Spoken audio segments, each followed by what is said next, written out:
Come on, bitch. See what Mama's got for you.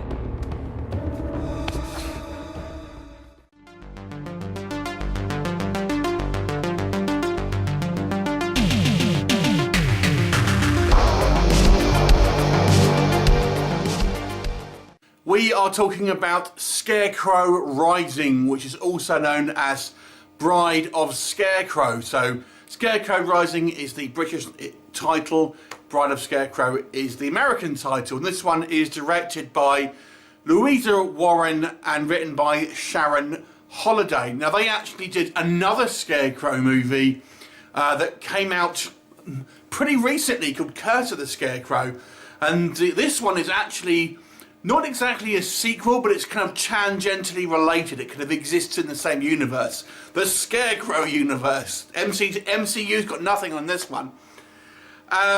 Now, Louisa Warren must have had some type of horrific incident when she was younger involving scarecrows, but so looking at her IMDb page, there's like 2 other movies coming out in various stages of development about scarecrows, so clearly she has a thing. Now, this movie basically has this. The main story, we have this kind of radio DJ played by Claire Maria Fox, who is getting bad ratings. So she, she's kind of demoted to a kind of a crappy kind of time in the kind of like early morning, and she just happens to inherit this property from relatives that she's kind of estranged from, this kind of farmhouse. Now she goes there with a few of her friends and her boyfriend to check it out. However, this farmhouse has the curse of the scarecrow, this kind of we're told, where there's a scarecrow which was actually a member of her family like 100 or so years ago, was killed by kind of a bunch of villagers for a crime he may or may not have committed, and was ultimately kind of strung up and crows pecked out his eyes, etc. And his kind of girlfriend was burned at the stake. And now this scarecrow is coming back to life, and basically anyone who sets foot on the land is doomed. So that's your basic setup. Let's kind of swing back a little bit to Curse of the Scarecrow. Not a great horror film. I gave that one a review of 4 out of 10. So how does this one stack up? Well, what works with this movie? Couple of okay things to start with. The main actress, Claire Maria Fox, I didn't think was too bad here. I thought she does an okay job of making a somewhat believable character. Certainly before we get to the horror elements. When it's just kind of her, when she's talking about her job and with her boyfriend and stuff, it seems quite real. And her boyfriend as well, again, in those more just kind of like everyday sort of situations, the acting for the pair of them was actually pretty good. When we get to the actual how they are reacting to supernatural elements, then it changes a little bit. But I put a lot of that down to the writing. The rest of the cast, not so good, but we'll come on to that. The other thing I kind of liked is the person or persons that survive in this movie is not who you'd expect from a kind of stereotypical standpoint. So I quite liked the status quo as it was kind of as the movie ends in regards to who kind of lives, because it's kind of nice to see something a little different.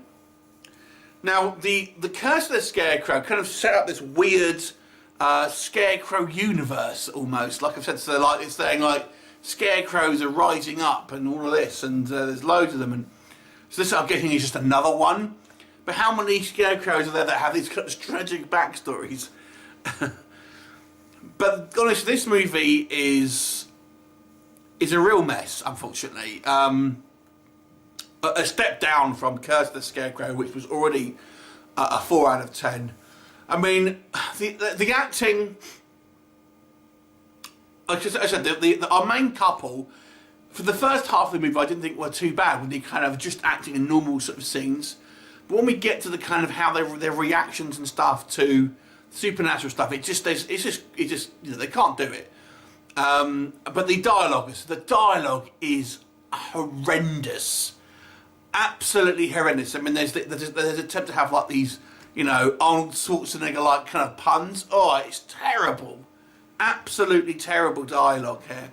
Completely, you know, like not like the first half of the movie between those two characters that did seem somewhat realistic, but it's horrible, horrible dialogue.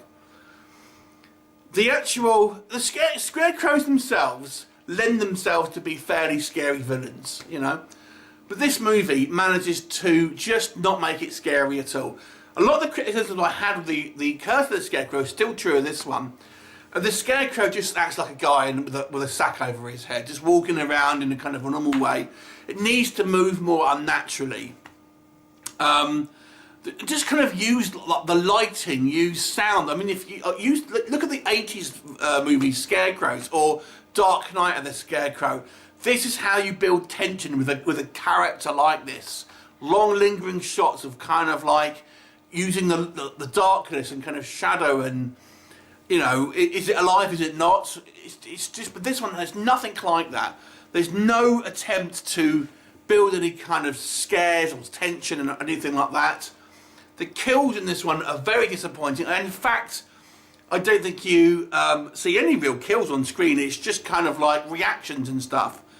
But let's talk about logic, because this one, logic just goes out the window. I mean, there's so many examples here of things to pick holes in. It's just, and just kind of like poor set design, things like this. So there's a gun prop in it, but it's obviously a BB gun because you can see the orange nozzle. No attempt to cover that up. And it looks plastic. It's like a cheap BB gun.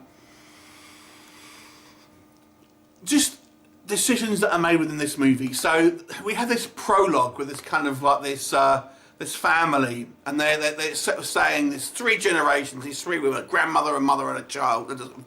You know, 13-year-old child or something. And they literally tell this 13-year-old, right, there's this living Scarecrow. As long as we stay in the building, in the house, remember that, because that's going to come in effect in a minute, then we're fine. So what does she do? Literally goes out to take a selfie with the Scarecrow, even though we're meant to believe that she believes that there's this curse. Why would you do that? It's just stupid. We're told that the Scarecrow's meant to come back every 20 years, but it just seems to come back whenever it likes. That's completely kind of thrown out the window. When we're told that her relatives that have apparently gone missing have left this house to her in the will, but they're just the estate agent tells them, oh, they've just gone missing, so they're presumed dead. Well, I would have assumed them to be there. Would have been a police investigation if 3 people have gone missing. But there's like blood splatter all in the barn and stuff like that. But no one's kind of done a DNA analysis, nothing like that. No, all of the kind of we only believe it's a year since this has happened.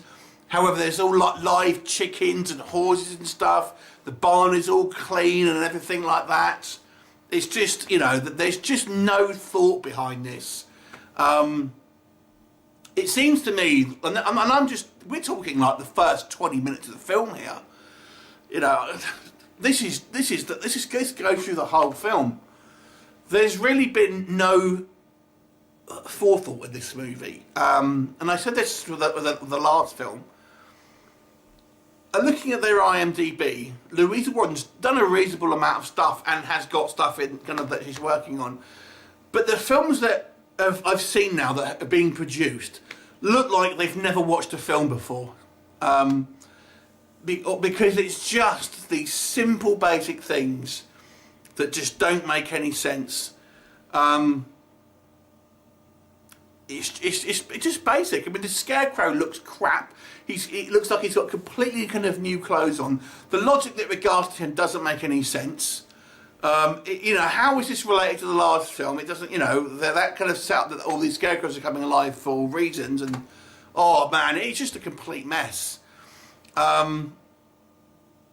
There's no real kind of like sense of danger, sense of tension, no real horror. Like I said, there's a couple of okay performances in the first half of this movie, and I kind of like how it kind of wrapped up in regards to the survivor. But I am scraping the barrel for positives on this one. A step down from an already disappointing film. So it's not faring well for this kind of this franchise, I guess you want to call it. So I'm going to give this one a 2 out of 10. It is pretty poor.